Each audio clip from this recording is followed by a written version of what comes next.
आइए सुनिए, देखिए, समझिए सनातन सत्य।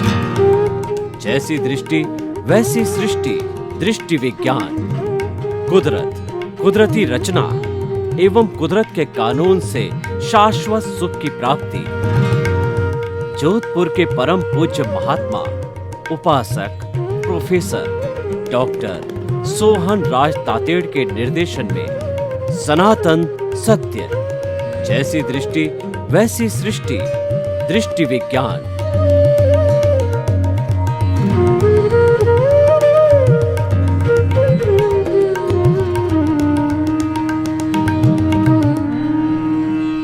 भाई और बहनों, मातृशक्ति को नमन।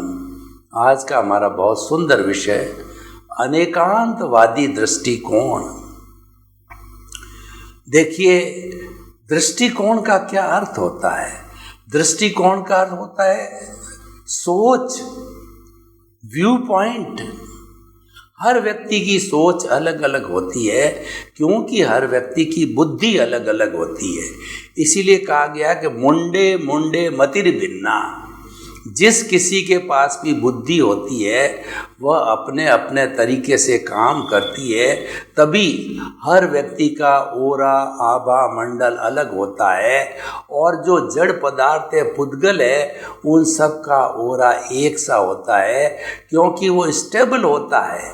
उसके अंदर कोई फीलिंग नहीं होती है, कोई तरह की संवेदना नहीं होती है, सुख दुख की अनुभूति नहीं होती है। इसीलिए उनका ओरा फिक्स होता है। परंतु जो जीवित प्राणी है, चाहे पेड़ हो, पौधा हो, चाहे एकेंद्रीय छोटा छोटा वायरस भी क्यों नहीं हो, उसका भी ओरा बदलता रहता है, क्योंकि बुद्धि बदलती रहती है, सोच बदलती रहती है। बात अलग है कि एकेंद्रीय प्राणियों के मन नहीं होता है तो उनके सोच भी नहीं होती है, परंतु कर्मों का बंधन और निर्जरा वो करते हैं, वो स्वाध्याय के द्वारा करते हैं। उनका कर्मों का बंधन और कर्मों का छूटना बहुत ही संक्षेप के अंदर होता है, क्योंकि न तो बांधने वाले उनके पास में मुख्य साधन है और न जो है निर्जरा करने वाले साधन है। तो वो तो बेचारे नॉर्मल जो है वो बांधते और नॉर्मली छूटता उनका। तो ये जितने भी हमारे जो एकेंद्रीय से लगा के चतुंद्रिय तक के और पंचेंद्रिय, जो हमारे मनुष्य को छोड़ करके जितने भी प्राणी हैं, उनके सामान्य कर्म बंद होता है और सामान्य उनके निर्जरा होती है, क्योंकि उनके पास में पावरफुल सिस्टम नहीं है। पावरफुल सिस्टम का सदुपयोग किया जाता है तो निर्जरा फास्ट होती है। संपूर्ण निर्जरा होकर मुक्ति भी प्राप्त की जा सकती है, और अगर उसका फास्ट दुरुपयोग किया जाए तो सातवीं नारकी भी मिलती है। इसीलिए सातवीं नारकी में जाने वाला भी मनुष्य है, और हाईएस्ट देखो तो मुक्ति में जाने वाला ही मनुष्य है। ये निर्णय इस बात पे डिपेंड इस बात पे करता है कि आप सदुपयोग करते हो या दुरुपयोग करते हो। एक चाकू है, उसका सदुपयोग किया जाए तो सब्जी काटी जा सकती है, और जो है वो रस्सी काटी जा सकती है, और फल फ्रूट्स काटे जा सकते हैं। कई तरह के काम चाकू से किया जा सकता है। ये तो उपयोगी कार्य है, और व्यक्ति कोई उसका दुरुपयोग करे तो किसी का पेट भी फाड़ सकता है, हिंसा भी कर सकता है, किसी व्यक्ति को मार भी सकता है। तो हम उपयोग कैसे करते हैं, इसी का नाम विवेक है। और ये कहा गया है कि विवेके धम्म माइये। विवेक को धर्म की संज्ञा दी गई है कि आपका जो कॉमन सेंस है, विवेक है, वह आपका धर्म है कि आप किस तरीके से कॉमन सेंस को यूज़ करते हो। हमारे जितने पुराने लोग होते थे, जैसे हमारी पुरानी दादियाँ हैं, नानियाँ हैं, नाना है, दादा है, वो लोग ज़्यादा पढ़े लिखे नहीं हुआ करते थे, क्योंकि उनके वहाँ पे कोई स्कूल कॉलेज नहीं होते थे, पोशालें नहीं होती थी। वो तो अपने अनुभव से अपना जीवन चलाते थे। जैसे कि मान लो जुगलिया युग आता है, पहला जो आ रहा, दूसरा आ रहा और तीसरा आ रहा, युगलिया चलते थे। तो युगलिया के अंदर तो क्या है कि वो उनके बहुत कम आवश्यकता होती थी, उनके क्रोध मान माया लोभ कम होते थे, उनके कर्मों का बंधन बहुत कम होता था, क्योंकि दुरुपयोग नहीं करते थे। धीरे धीरे आदमी जो है उसकी बुद्धि बदलने लगी, जो लोभ की प्रवृत्ति बदलने लगी, तो उसने जो है बुद्धि का दुरुपयोग करना चालू किया। और दुरुपयोग चालू करने से आज हमारे समाज की स्थिति बनी है। आपाधापी, हिंसा, अपराध, शराब, जुआ और जो है इतना आप देखिए कि आतंकवाद वगैरह कितने बढ़ गए हैं। ये बुद्धि का दुरुपयोग करने से होता है। आप समाज में देख लीजिए कि जो गांव के लोग होते हैं बेचारे ज़्यादा पढ़े लिखे नहीं होते, वो एटीएम तोड़ नहीं सकते, वो कोई कहना चाहिए फाइबर क्राइम नहीं कर सकते, क्योंकि उनका इतना दिमाग चलता ही नहीं है।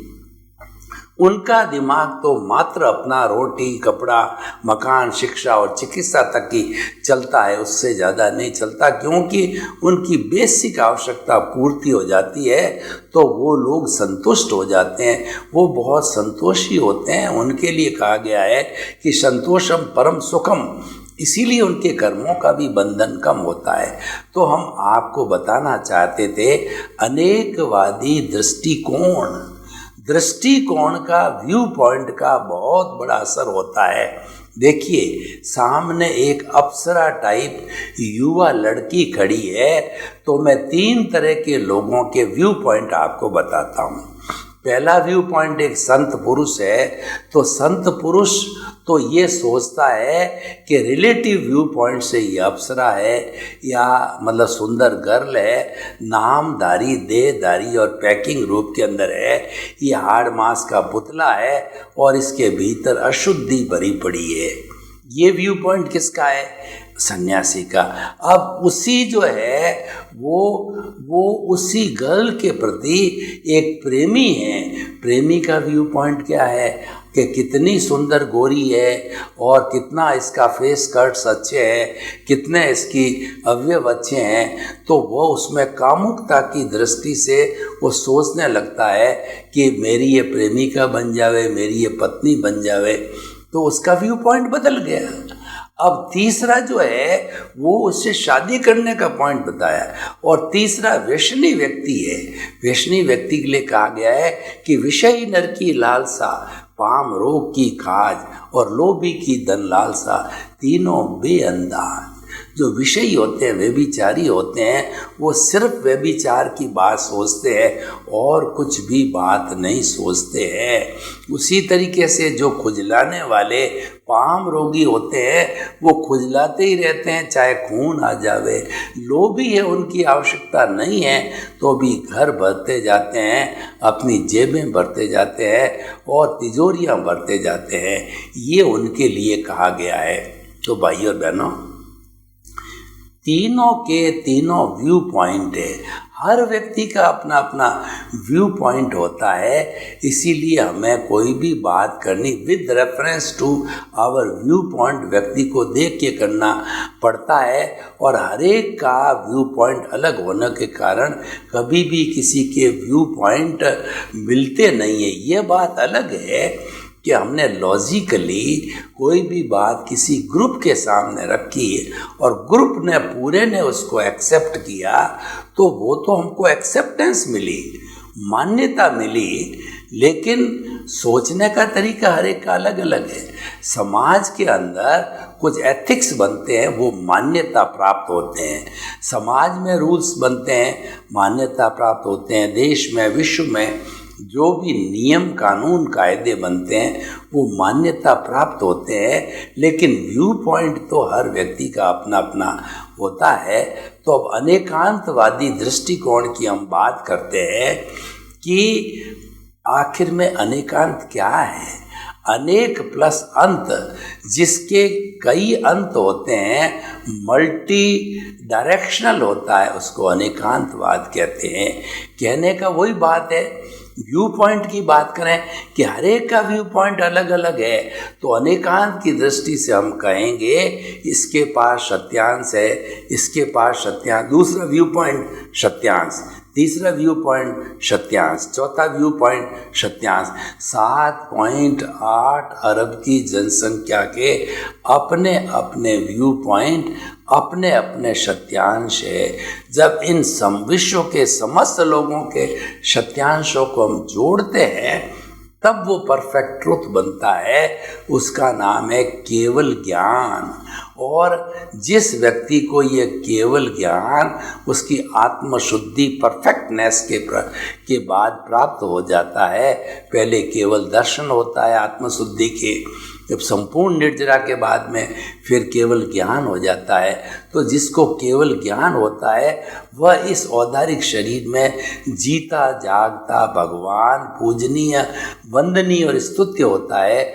जैसे कि हमारा 24 के 24 तीर्थंकर जो है वो इसी तरीके औदारिक शरीर के अंदर भगवान बनते थे और हम उनकी पूजा करते थे, उनके समोषण को हम सुनते थे, वो करुणा के सागर होते थे, वो हमारा उद्धार करते थे।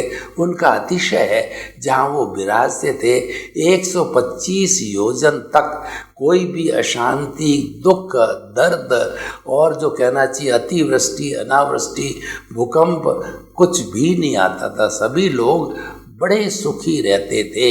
ये उनका अतिशय था। तो हम आपको ये कहना चाहते हैं कि अनेकांतवादी दृष्टिकोण है, सबको एडजस्ट करता है, सबका सम्मान करता है। दूसरी भाषा में बात करूं तो ये सर्वोदय का तरीका है। महात्मा गांधी ने सर्वोदय का कॉन्सेप्ट दिया।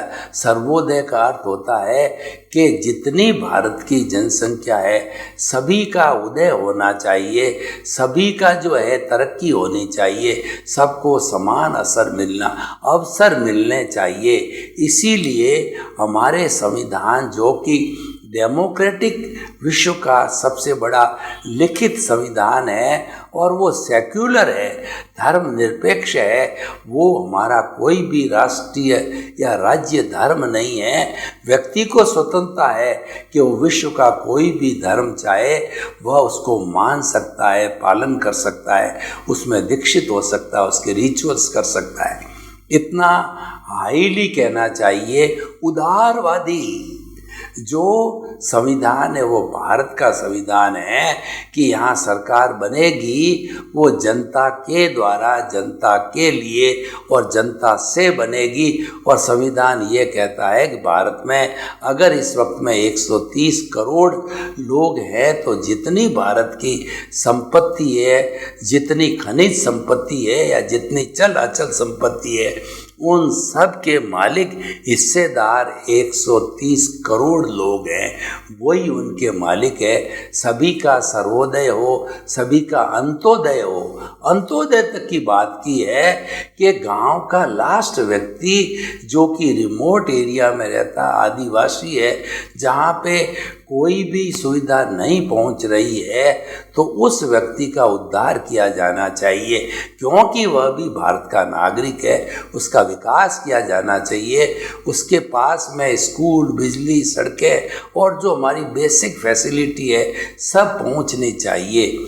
सर्वोदय की बात कही गई है। अनेकांतवाद है, किसी का शोषण नहीं करता है, ये हर तरह के चिंतन को एक्सेप्ट करता है। देखिए अनेकांतवादी दृष्टिकोण क्या है और एकांतवादी दृष्टिकोण क्या है। एकांतवादी दृष्टिकोण वाला व्यक्ति कहेगा मेरा विचार ही सर्वोत्तम है, मैं कहता हूँ वही सही है, मेरा धर्म ही सच्चा धर्म है, मेरा धर्म ही मुक्ति दे सकता है, दूसरा धर्म मुक्ति नहीं दे सकता। ऐसा उसका जब चिंतन होता है तब वह जो है वह एकांतवादी हो जाता है। और व्यक्ति अनेकांतवादी कब होता है कि मेरी भी विचारधारा है, मेरा भी धर्म है, मेरा भी चिंतन है, मेरा भी अभिमत है, मेरी भी आइडियोलॉजी है, तब वो भी जब कहता है तब वो सापेक्ष हो जाता है, रिलेटिव हो जाता है। और व्यक्ति जब रिलेटिव बात करता है, रिलेटिव होता है, तब वो मिथ्या होते भी सत्य हो जाता है, सत्यांश प्राप्त कर लेता है। और जो व्यक्ति निरपेक्ष हो जाता है, जब वो 100% सही होते हुए भी वो मिथ्या हो जाता है, क्योंकि वो निरपेक्ष है। ये सापेक्ष और निरपेक्ष का भेद है कि हमको सापेक्ष बनता रहना चाहिए, क्योंकि ये जितनी सृष्टि है, देखिए सापेक्ष क्यों होना चाहिए, अनेकांतवाद लागू क्यों नहीं होना चाहिए, कि ये जितनी सृष्टि है उसकी माँ एक है, उसको नियंत्रित करने वाली, पोषण करने वाली कुदरत है। कुदरत 84 लाख जीवा योनि बर्थ प्लेसेस के असंख्य अनंत जीवित प्राणियों को जन्म देती है, पालन पोषण करती है। मन वचन का है कि उनकी हर प्रवृत्ति वो इसी कुदरत के अधीन करते हैं, कुदरत के कानून के अंतर्गत करते हैं। और जब उनका आयुष्य समाप्त हो जाता है, तब वह पंचभूत का पुतला इसी कुदरत के अंदर विलीन होता है।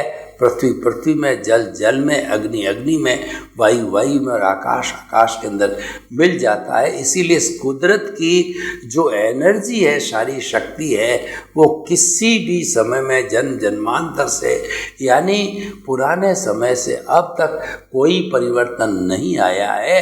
आइंस्टीन ने कहा है E = mc², E = energy of this कुदरत और m the mass of the कुदरत और c कांस्टेंट है, यानी हर क्षण इस कुदरत की एनर्जी एक सी रहती है, मात्र उसका रूपांतरण होता है। अनेकांतवादी दृष्टिकोण अपनाने वाला प्राणी कहीं पर भी दुखी नहीं होता है, वो तो एडजस्ट एवरीवेयर हो जाता है, क्योंकि वो कहता है कि हर एक का अपना अपना दृष्टिकोण है। किसी को गर्म भोजन चाहिए, किसी को ठंडा भोजन चाहिए, किसी का कोई टेस्ट है, किसी का कोई टेस्ट है, तो वो क्या इंटरफियर करेगा? वो कहेगा ठीक है भाई, अपनी अपनी बात है। वो कभी भी किसी भी बात की काट नहीं करेगा। अगर वह परिवार में है तो काट नहीं करेगा। He will invite and appreciate the view of all the members of the family.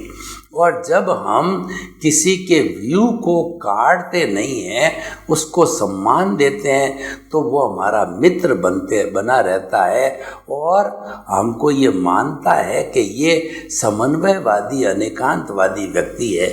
समन्वयवादी व्यक्ति बनने के अंदर हम लोगों को जोड़ते हैं। जिस समाज में एकांतवादी लोग होते हैं वो समाज जल्दी टूट जाता है, और अनेकांतवादी लोग होते हैं वो समाज आगे से आगे बढ़ता जाता है। आप किसी घर को देखिए, किसी घर के अंदर सभी एक दूसरे के मत को स्वीकार करते हैं, अहमियत देते हैं, पालन करते हैं, उसमें श्रद्धा रखते हैं, तो परिवार कभी टूटता नहीं है। परिवार टूटता किस लिए है कि कहीं न कहीं पर एकांतवादी दृष्टिकोण, स्वार्थ की भावना कहिए या एकांत सोच कहिए, उसके अंदर वह डूबने के कगार पर आ जाता है। तो भाई और बहनों, हम आपको ये बता रहे हैं कि हमें जीवन के अंदर अनेकांतवादी दृष्टिकोण रखना चाहिए, नज़रिया रखना चाहिए, एडजस्टेबल नज़रिया रखना चाहिए। हम आपको इससे जुड़े हुए 5 सूत्र बताते हैं जो कि बहुत उपयोगी है, और वो अनेकांतवादी दृष्टिकोण को सपोर्ट करते हैं। पहला बहुत छोटा, बहुत बड़ा उपयोगी, और जिसकी कि हम वैश्विक 5 सूत्रों को हम वैश्विक स्तर पे अनेकांतवादी दृष्टिकोण से मान्यता दे सकते हैं। पहला सूत्र है कि जगत निर्दोष, अब मेरा दोष। आप ये मान के चलिए कि इस दुनिया में कोई दोषी व्यक्ति नहीं है। सारा दोष मेरे कर्मों का है। जो भी घटित होता है मेरे जीवन में, जन्म से मृत्यु के बीच में किसी तरह की भी सुख की दुख की घटना घटित होती है, वह मेरे कर्मों के कारण होती है। इसके अंदर कोई दोषी नहीं है, कोई दोषी हो भी नहीं सकता, क्योंकि सभी अपने कर्मों के अनुरूप जीते हैं, मरते हैं। ये बात अलग है कि निमित्त बनता है। ये सारा संसार निमित्त से चलता है, क्योंकि उपादान निमित्त के बिना पूरा नहीं होता है। मान लीजिए कि मेरा उपादान है कि मुझे करोड़ों रुपए मिलेंगे, तो करोड़ों रुपए मेरे भाग्य में है, लेकिन वो करोड़ों रुपए मिलेंगे कैसे? मैं बड़ा धंधा करूँगा, बड़ी फैक्ट्री लगाऊंगा, कई लोग मेरी मदद करेंगे। अगर मैं जो है ट्रेडर हूँ तो कई लोग मेरा माल खरीदेंगे, सेल होगा, वो सेल से मेरी आवक बढ़ेगी और मैं बड़ा बनूंगा। फैक्ट्री है तो मास प्रोडक्शन वाले मजदूर आएंगे, संभालने वाले सेल्स वाले आएंगे। जब सेल बढ़ेगी तो मैं बड़ा व्यक्ति बनूंगा। तो कितने लोगों का सहयोग मिलने से जो है मेरा उपादान पूरा होता है। तो इसलिए उपादान निमित्त बिना पूरा नहीं होता है, और निमित्त है उपादान बिना नहीं आता है। जब मेरा उपादान उदय और प्रारब्ध की स्थिति में आता है तो निमित्त है ये हमारा क्रिएटर, ऑपरेटर और डिस्ट्रॉयर, जो हमारी ये कहना चाहिए कुदरत है, वो ऑटोमेटिकली लाके खड़ा कर देती है। ये ऑटो मोड से लाती है, न उसको सोचना पड़ता है। और हमको तो खाली सूत्र ये ध्यान रखना है कि पूरा जगत निर्दोष है, और जो कुछ भी एक्टिविटी होती है मेरे ही कर्मों के कारण है, और कोई इसमें रिस्पॉन्सिबल नहीं है। यहाँ तक कहा गया है इस दुनिया में 33 करोड़ देवी देवता है, लेकिन कोई भी न तो हमारा नुकसान कर सकता है, न कोई भी हमारा भला कर सकता है। हमारा भला या बुरा जो है करने वाले हमारे कर्म हैं। को सुख को दुख देत है, और कर्म देत झकझोर। उर्जत सुरजत आप ही, और ध्वजा पवन के फेर। जो ध्वजा मंदिर पे होती है, इसको उलझाने सुलझाने वाली जो है पवन होती है। हमको सुख और दुख देने वाली जो है हमारी जो है आत्मा ही है, हमारे कर्म ही हैं जो हमको सुख दुख देते हैं। तो ये मान के चलना चाहिए कि जगत निर्दोष, पूरी जो हमारी ये सृष्टि है वह वीतराग है, वो निर्दोष है, किसी का दोष नहीं है, दोष मेरे कर्मों का है। जब हम ऐसा चिंतन करने लग जाते हैं तो किसी से लड़ाई झगड़ा और किसी से ब्लेम क्लेम कुछ भी नहीं रहता है। हम अपने ही जो है दृष्टिकोण में समाहित हो जाता है। दूसरा है एडजस्ट एवरीवेयर। अनेकांतवादी दृष्टिकोण वाला व्यक्ति हर जगह एडजस्ट होगा। सर्दी है, गर्मी है, थोड़ा है, ज़्यादा है, और मान लीजिए कम मिला या ज़्यादा मिला, तिरस्कार मिला या सम्मान मिला, और कैसी भी परिस्थिति आ जावे तो वह उसमें एडजस्ट हो जाता है। गांव में एडजस्ट हो जाता है, शहर में एडजस्ट हो जाता है, होटल में एडजस्ट हो जाता है, रैन बसेरे में एडजस्ट हो जाता है, बच्चों के साथ एडजस्ट हो जाता है, और हम उम्र बूढ़ों के साथ एडजस्ट हो जाता है, युवाओं के साथ एडजस्ट हो जाता है। तो जो व्यक्ति हर स्थान पर हर परिस्थिति में एडजस्ट होता है तो ये बहुत बड़ा अनेकांतवादी दृष्टिकोण है, क्योंकि सभी लोगों के अपने अपने व्यू पॉइंट है, हर एक के पास में सत्यांश है और वो हर एक से जुड़ा हुआ है। तो ये जो है वो फ्लेक्सिबल नेचर का व्यक्ति हो जाता है। तो जो है पहला हमने कहा कि जो है जगत निर्दोष, सब मेरा दोस्त। दूसरा टकराव टालिए। तीसरा एडजस्ट एवरीवेयर। चौथा भुगते उसकी भूल। अपने जीवन में कोई भी तकलीफ आती है, दुख आता है और हम भुगतते हैं, तो दोष किसी दूसरे के पे मत मढ़ो, उसके लिए दोषी आप स्वयं हो। जिस व्यक्ति ने आपको धक्का दिया है, आपको थप्पड़ मारी है, आपको तकलीफ दी है, तो निश्चित मान के चलिए पूर्व जन्म में मैंने इस व्यक्ति के साथ में वैसा ही व्यवहार किया। ये तो कुदरत ने जब मेरा उपादान उदय और प्रारब्ध के रूप में आया, उस व्यक्ति को जिसके साथ मेरा हुआ था और पूर्व जन्म में वो दूसरे रोल पे था, वो जो आपका कर्मचारी था, भाई था या कौन था हमको पता नहीं, लेकिन उसी जीव को जो है वो ला करके खड़ा कर देता है और वो हमारा भुगतान करता है। तो हमें उसके प्रति कृतज्ञता ज्ञापित करना चाहिए कि भाई आपको नमस्कार है, तुम मुझे एनओसी दोगे और तुम जो है मेरा ये कर्जा जो है कम कर रहे हो, मुझे मुक्ति की ओर ले जा रहे हो, आपके प्रति बहुत बहुत कृतज्ञता। तो हमेशा भूल भुगतने वाली होती है, भुगताने वाले की कभी भूल नहीं होती है। इस सनातन सत्य को और इस लॉ ऑफ नेचर को हमेशा ध्यान रखें।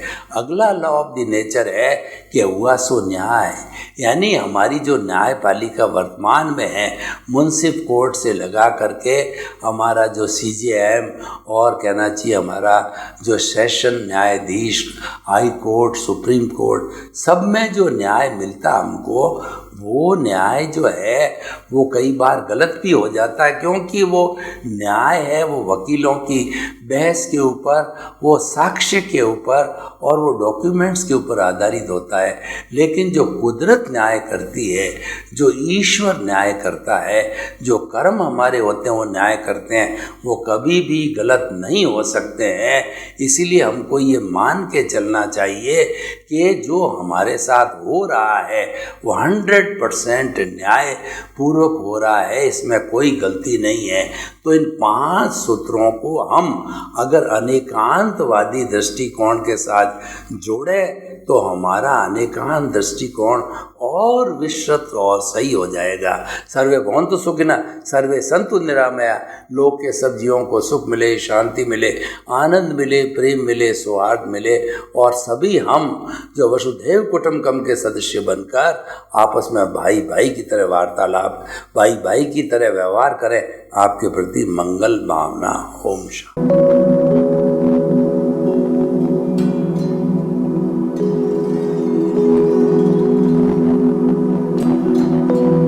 एक ऐसा अंतर्राष्ट्रीय ख्याति प्राप्त मानव जो गुरु प्रेरणा से पिछले 20 वर्षों से वानप्रस्थ जीवन जीते हुए 24 घंटे मानवता की सेवा में संलग्न है।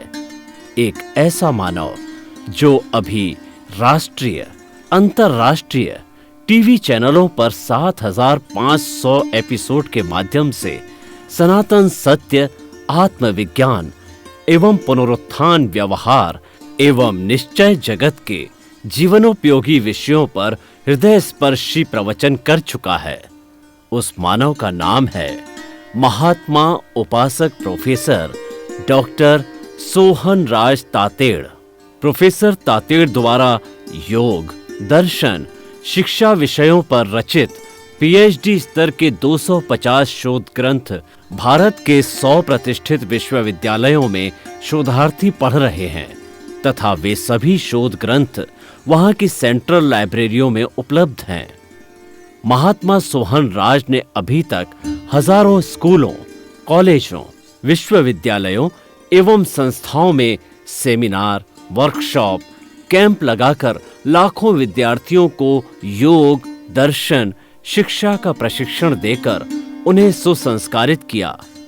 डॉक्टर तातेड़ ने भारतीय संस्कृति उत्थान के 4000 से अधिक समसामयिक विषयों पर आर्टिकल लिखकर ऑनलाइन जर्नल, पत्रिकाओं, वेबसाइट्स पर प्रकाशित किया, जिसका उपयोग लाखों पाठक कर रहे हैं। उपासक तातेड़ के 5000 से अधिक आज का सुविचार, आज का शुभ संदेश, आज का मंगल भावना योग आदि चिंतन websites, Twitter, blogger, Facebook, YouTube माध्यमों से लाखों लोग अपना जीवन निर्माण कर रहे हैं। मानवता के मसीहा ऐसे महामानव महात्मा सोहन राज तातेड़ के प्रोफाइल को अभी तक विश्व के 20 लाख दर्शक यूट्यूब पर, 12 लाख गूगल पर, एवं लाखों दर्शक फेसबुक, ब्लॉगर, ट्विटर और इंस्टाग्राम पर देख चुके हैं।